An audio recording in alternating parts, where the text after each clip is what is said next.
Hi, I'm Leslie. And I'm Mariah. And we're the faces behind Book Me, Write Me. We provide fun and inspirational materials for international learners of English to improve their listening, reading, and vocabulary skills. So today we have a special guest with us. This is Nikki McGowan, author of the Empowerment and Achievement Journal. And we are very, very fortunate to have her with us. We're going to ask her a few questions about how this book came into being. So the first thing I'd like to start with is, why this book? What's the backstory? And it's not really a book, right? It's a journal. It's a workbook. It's a workbook. Yeah, it's definitely a book that you commit to when you buy it. And it's definitely a book that really makes you commit to your life. So how this works, I feel like I should explain what the book is first for the viewers. This is a 90-day journal. It divides your life into 5 categories: personal, career, financial, contribution, and fitness.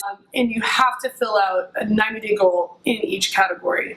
You break the 90-day goal down into a 30-day goal in each category. Do the same thing for a week. Then you, of course, do the same thing every single day. And the daily entries are extra special, because not only do you write down goals, but you also write down 5 things that you're grateful for. And those 5 things have to be different every single entry. The goal setting component was a book that my coaches in high school made for the entire track team when I was a senior. And it was, at the time, the most successful season that the track team had ever seen in the history of my high school.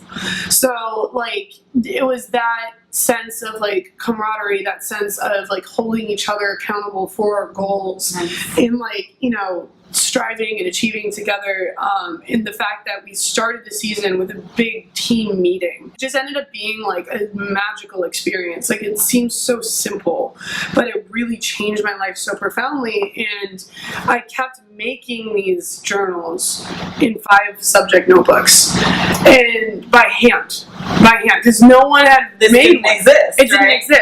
Yeah. So it's just something I just felt like I needed to have in my life to stay grounded, to stay focused, to stay prioritized, and to keep moving my life forward so I could show up powerfully, for my company, for my employees, for my coworkers, for the companies who I work for.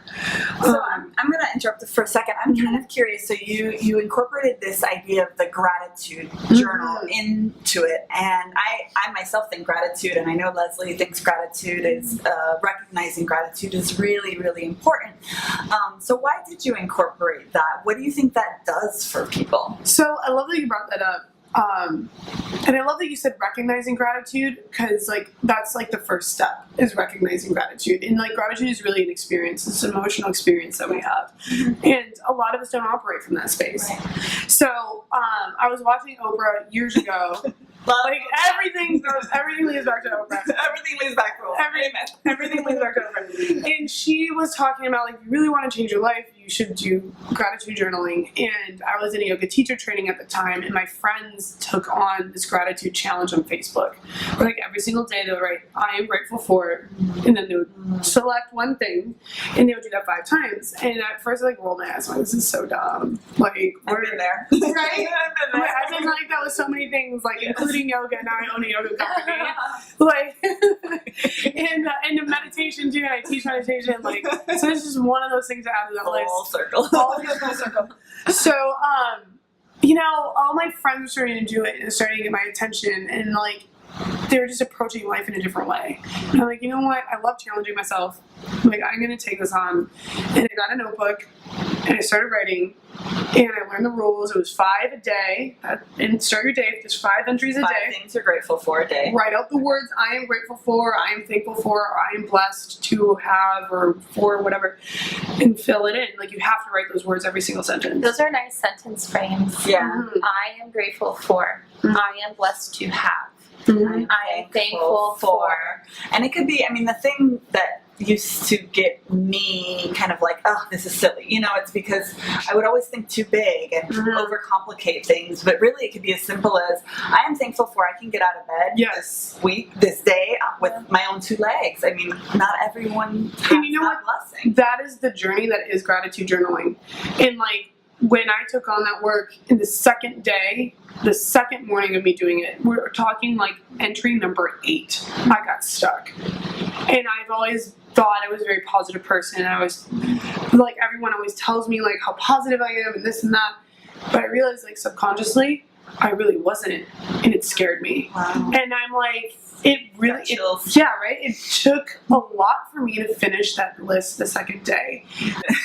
What in the heck am I really grateful for? Like, I just couldn't believe it, like, that I really wasn't operating from that space. Yeah. And it, like, and so I'm like, you know what? Like, this is where my work is. This is where my challenge is. And I just kept pushing it, and I started learning other techniques from other people who do gratitude journaling too. They're like, one of those entries should always be one thing in the room with you right now. Oh, like, you know, like the shoes on your feet or the floor in the room or the ceiling, and like, it's I'm amazing. grateful these jeans still fit me. Exactly. And you know what's beautiful is that this process is like, you start out being grateful for the big obvious things in your life, but that list is short. Yeah. And what do you do when that list runs out? Right, exactly. And like, that's what the magic of it is that like you really start being grateful for not only the good things in your life, and I'm going to start tearing up, but you're going to start being grateful for the hard things in your life and all of like the lessons that you get from those things, and just like how hard those are. And that's where the breakthroughs really happen with gratitude journaling.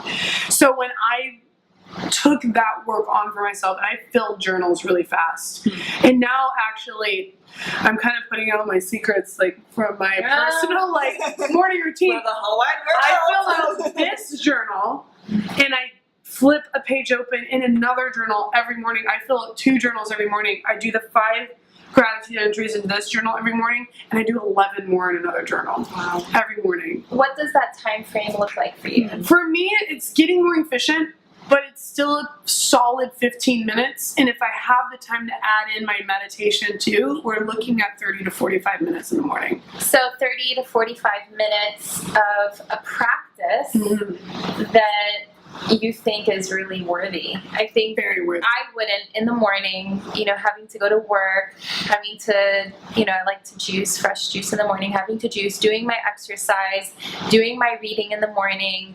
You know, in addition to this, the lesson I'm taking away from this is when someone does something every single day for a certain amount of time at a crucial part of the day, it's obviously worth it. And I think you have to see how are some people successful in what they do, and how are they doing it. So for me, that's the personal lesson in this, that I think I've known Nikki for almost 2 years now, and I see someone who's disciplined, someone who achieves their goals, someone who can ride the highs and the lows of life and still keep going forward.